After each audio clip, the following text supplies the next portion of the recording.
এরপরে প্রশ্ন হলো, সিগারেট খেলে 40 দিন নামাজ রোজা কবুল হয় না, এটা কি হাদিস দ্বারা প্রমাণিত?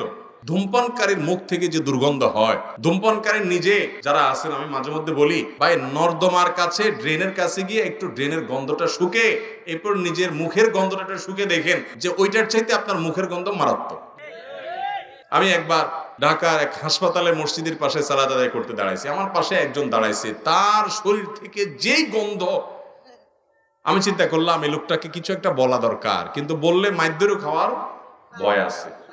তো আমি তাড়াতাড়ি পকেট থেকে কাগজ কলম নিয়ে বের করে সুন্দর করে লিখলাম, ভাই যেই গন্ধ ভাই আজকে আমি শুকতে হলো, আমার সালাত নষ্ট হওয়ার উপক্রম।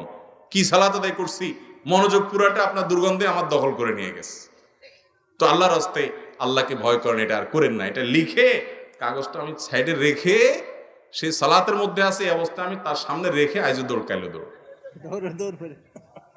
যে আমার দরকার হলো তার নাসিহা করা, মাইদ্যর খাওয়ার তো দরকার নেই।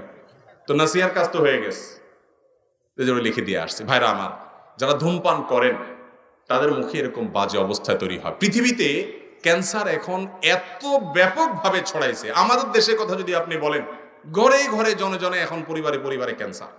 এবং ক্যান্সারের অন্যতম বড় কারণ হলো এই ধূমপান এবং জর্দা। পানের সাথে চাবায়া চাবায়া রকমারি জর্দা খায় না অনেক মুরব্বীরা? ইবনে মাজার একটি বর্ণনা আছে, সেটি হলো, যদি কেউ মাদক সেবন করে, মাদক গ্রহণ করে এবং এর ফলশ্রুতিতে সে নেশাগ্রস্ত হয়ে যায়, 40 দিন যাবত তার সালাত কবুল হবে না, ইবাদত কবুল হবে না। তো ধূমপানটা তো, এটা তো এর ফলে এক নম্বর কথা হলো মানুষ আসক্ত হয় না, মাতলামি করে না, মাতলামি আসে না। দ্বিতীয় কথা হলো যে ধূমপান এমনিতে নাজায়েজ এবং গুনাহের কথা, সেটা নিয়ে কোনো সন্দেহ নাই। কিন্তু এটা এরকম না যে এটাকে মাদকের মধ্যে ফেলা যায়, এবং এর কারণে আসকারা হাদিসে আসছে, শুধুমাত্র শারিবাল খামার না, মানে শারিবাল খামার বা আসকারা, পদ পান করলো এবং নেশাগ্রস্ত হয়ে গেল, তার 40 দিন ইবাদত কবুল হবে না। অতএব ধূমপানকারীর জন্য এটা প্রযোজ্য না, কিন্তু এর মানে এই না যে ধূমপান করা জায়েজ কাজ বা গুনাহ হবে না, এটাও অবশ্যই না জায়েজ এবং গুনাহের কথা।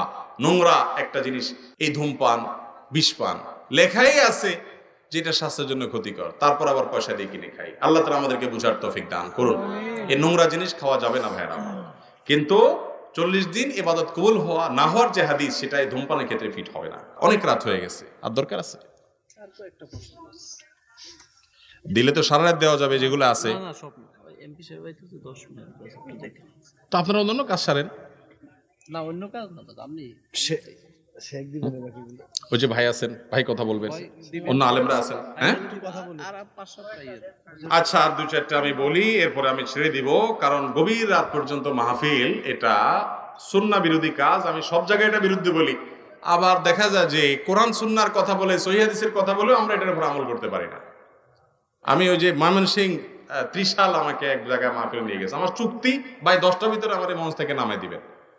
আমার 10টার পরে আয়েশা বলতেছে, হুজুর আপনি এবার একটু খাওয়া দাওয়া করে রেস্ট করেন। আমি কেন, আপনার সবাই শেষে যাইতে হবে, তো আমরা ডেকে নেব। ঠিক 11টার পরে আসছে আমার ডাকার জন্য। তো ভাই, এটাতে কোনো সহি পদ্ধতি হলো না। সুন্নতের আমল যদি আমরা না করি, দুনিয়াতে কি করবে?